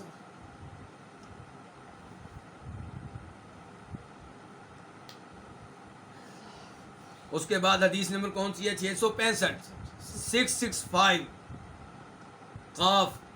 اس حدیث کو اپنی کتب میں جگہ دینے والے امام کون کون سے ہیں؟ امام بخاری اور امام مسلم۔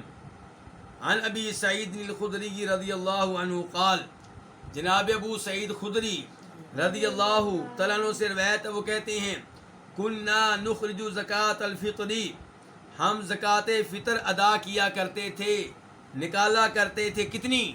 ساعن، 1 سا۔ کس میں سے؟ کہتے ہیں من طعام، خوراک میں سے۔ کس میں سے؟ خوراک میں سے۔ او سا من شعیر، یا جو میں سے 1 سا۔ او سا من تمر، یا کھجوروں میں سے 1 سا۔ او سا من عقیق، یا پنیر میں سے 1 سا۔ او سا من زبیب، یا منقے میں سے 1 سا۔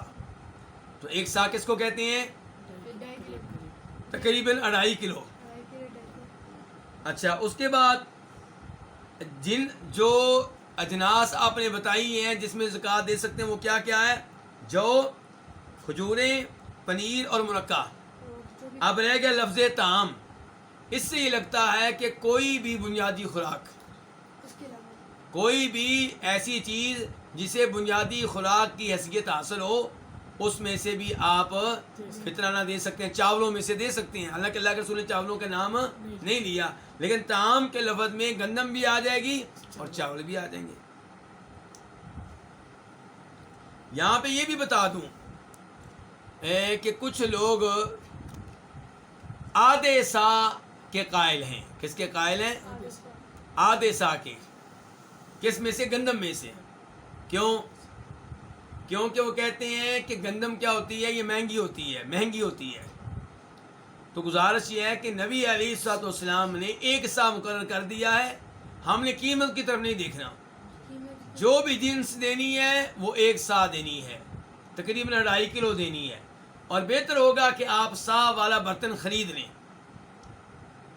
وہ کئی علماء کرام کے پاس سے مل جاتا ہے، وہ آپ اپنے گھر میں رکھیں اور مکمل طور پہ نبی علیہ السلام کے حدیث پہ عمل کرتے ہوئے وہ سا میں ڈال کر جتنی گندم بنتی ہے اتنی دیں، چاول ڈال کر جتنے بنتے ہیں اتنے دیں آپ۔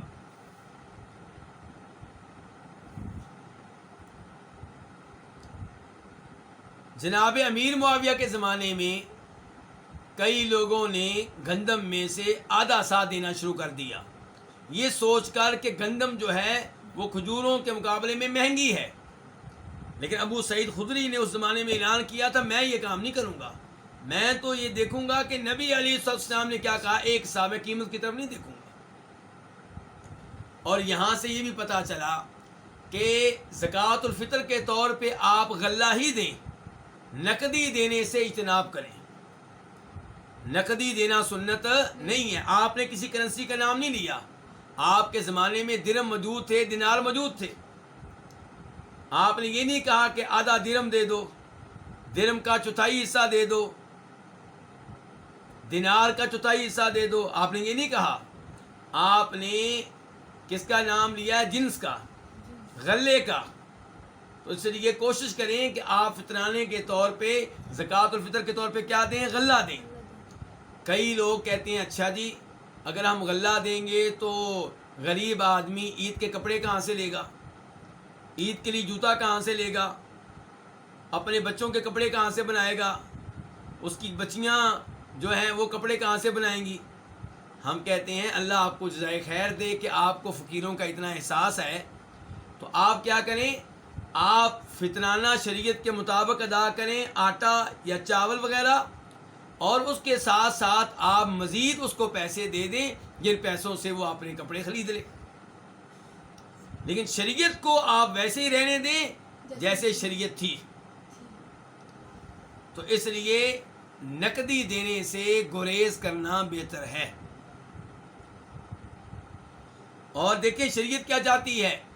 نبی علیہ الصلوۃ والسلام نے جب حکم دیا فطرانہ ادا کرو تو کیا کہا تھا کہ فطرانہ دینے والے کو گناہوں سے پاک صاف کر دے گا، اور اس سے فقیر کا کیا بن جائے گا؟ کھانا.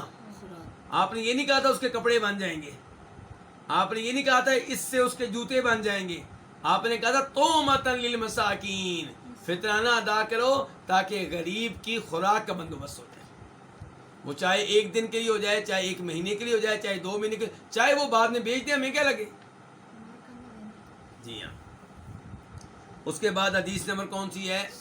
666 قاف. اس حدیث کو بیان کرنے والے امام کون سے؟ امام بخاری اور امام مسلم. عن ابن عمر رضی اللہ عنہما ان النبی صلی اللہ علیہ وسلم امر بزکاۃ الفطر قبل خروج الناس الى الصلاۃ. جناب عبداللہ بن عمر کہتے ہیں کہ نبی علیہ الصلوۃ والسلام نے حکم دیا زکوٰۃ الفطر ادا کرنے کا. کب؟ لوگوں کے نماز کے لیے نکل جانے سے پہلے پہلے. نماز عید الفطر کے لیے نکلنے سے پہلے پہلے آپ کیا کریں؟ زکوٰۃ الفطر آپ دے دیں. تو زکوٰۃ الفطر کب سے آپ کب تک دے سکتے ہیں؟ آپ یہ سوال پیدا ہوا. تو زکوٰۃ الفطر واجب کب ہوتی ہے؟ آخری روزے کا جب سورج غروب ہوتا ہے تب واجب ہوتی ہے. اس سے 1 دن پہلے، 2 دن پہلے، 3 دن پہلے آپ ان لوگوں کے پاس جمع کرا سکتے ہیں جو زکوٰۃ جمع کر رہے ہوتے ہیں اور ذمہ داری لیتے ہیں کہ ہم اس کو پہنچائیں گے فقیروں تک، مسکینوں تک، حقداروں تک. آپ ان کو یہ دے سکتے ہیں. اور اگر آپ عید کی رات دیں تو یہ زیادہ بہتر ہے، یا پھر آپ عید کی صبح دے دیں، لیکن نماز سے پہلے پہلے آپ دے دیں. نماز سے پہلے پہلے فقیروں کا یہ حق فقیروں کے پاس پہنچ جائے. اور یہاں پہ ایک سوال اور پیدا ہوگا. میرے وہ بھائی جو سعودی عرب میں رہتے ہیں، مکہ مدینہ ریاض دمام میں رہتے ہیں، یا دبئی امارات وغیرہ میں رہتے ہیں، یا دیگر ممالک میں ہیں، وہ اکثر پوچھتے ہیں کہ ہم اگر انڈیا میں اپنے کسی رشتہ دار کو یہ فطرانہ دیں تو پھر اعتبار انڈین کرنسی کا ہوگا یا سعودی کرنسی کا ہوگا؟ بنگلہ دیش میں دیں تو اعتبار سعودی کرنسی کا ہوگا یا بنگلہ دیش کی کرنسی کا ہوگا؟ پاکستان میں دیں تو اعتبار پاکستان کی کرنسی کا ہوگا یا سعودیہ کی کرنسی کا ہوگا؟ ہم کہتے ہیں یہ سارے سوال تب پیدا ہوتے ہیں جب آپ یہ سوچتے ہیں کہ ہم نے نقدی دینی ہے، پیسے دینے ہیں. آپ سنت کے مطابق کیا کریں؟ غلہ ادا کریں. تو 2.5 کلو گندم ہے، چاہے آپ سعودیہ میں دیں چاہے پاکستان میں دیں. 2.5 کلو چاول ہیں، چاہے آپ سعودیہ میں دیں چاہے پاکستان میں دیں. البتہ اگر آپ چاہیں تو آپ اپنے رشتہ داروں میں سے دوستوں میں سے کسی کو وکیل بنا دیں، اپنا نمائندہ بنا دیں، اس کو آپ پیسے بھیج دیں تاکہ پیسوں سے غلہ خرید کے فقیروں کو دے دیں. اور اگر آپ اس لحاظ سے کہ آپ سعودیہ میں بیٹھے ہیں، آپ امارات میں بیٹھے ہیں، دبئی میں بیٹھے ہیں، آپ اضافی دینا چاہیں تو کوئی مسئلہ نہیں ہے. 2.5 کلو آپ دیں گندم شریعت کی طرف سے، باقی بے شک آپ 1 من اور دے دیں یا 7 کپڑوں کا سوٹ لے کر دے دیں. یہ تو نور علی نور ہے. جتنی نیکی کریں گے اتنا زیادہ ثواب ملے گا. اللہ رب العزت سے دعا ہے کہ اللہ رب العزت ہمیں قرآن و حدیث سیکھنے کی توفیق دے، اور ان احادیث پہ عمل کرنے کی توفیق دے اور ان احادیث کو لوگوں تک پہنچانے کی توفیق دے۔ اللہ رب العزت ہمیں استقامت دے، شیطان کے وسوسوں سے محفوظ رکھے، اور اللہ کرے مرتے دم تک ہم قرآن کی آیات کی تفسیر سیکھتے رہیں، نبی علیہ السلام کی احادیث کا ترجمہ پڑھتے رہیں، احکام و مسائل جانتے رہیں۔ اسی پہ اللہ تعالیٰ مجھے بھی، آپ کو بھی اور ہماری اولاد کو بھی کاربند رکھے، اور اللہ تعالیٰ ہم سب کے رزق میں برکتیں ڈالے، ہماری اولاد میں برکتیں ڈالے، اور اللہ تعالیٰ مسلمانوں کی جہاں پہ بھی ہیں حفاظت فرمائے، اور اللہ تعالیٰ مسلمانوں کو اپنے اپنے گھروں میں شریعت نافذ کرنے کی توفیق دے۔ وآخر دعوانا الحمد للہ رب العالمین۔